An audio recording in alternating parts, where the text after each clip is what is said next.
खबर शामिल करते हैं सियालकोट से। सियालकोट के थाना निकापुरा मुनीर स्ट्रीट के रहायशी दूसरी क्लास के तालिब इल्म 8 साल मुवाहिद अदनान पर थाना निकापुरा में चोरी 1083/22 FIR बजुर्म 379 दर्ज रजिस्टर की गई है, जिसमें खतून मुदैया रूबी अनवर का कहना है कि मेरे घर से बच्चे के वालिद अदनान के कहने पर इसके 8 साल बच्चे ने 2 कबूतर माले 4000 रुपये चोरी कर लिए हैं। बच्चे मुवाहिद अदनान का कहना है कि रैम्बो नाम का कबूतर मेरा पालतू है जो 7 वालों की छत पर गिर गया, उड़ नहीं सकता था। मैं दरवाजे से लेने गया और हमसायों ने दरवाज़ा ना खुला तो मैंने घर के साथ उनकी छत पर उतर कर अपना कबूतर ले लिया।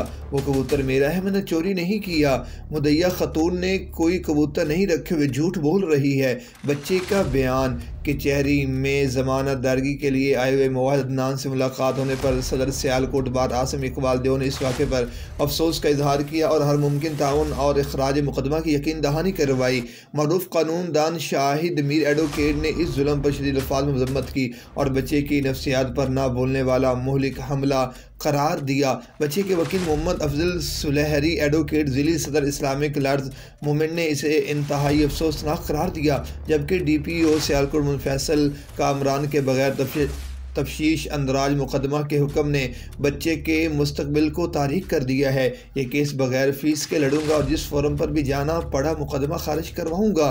दिगर मुअज़्ज़ज़ शहरी हल्के इस शर्मनाक वाक़े को अखलाकी, मजहबी, कानूनी लिहाज से अफसोसनाक करार दे रहे हैं। किसी भी कौम की बर्बादी की आखिरी हदें ऐसे वाक़यात को जन्म देती हैं।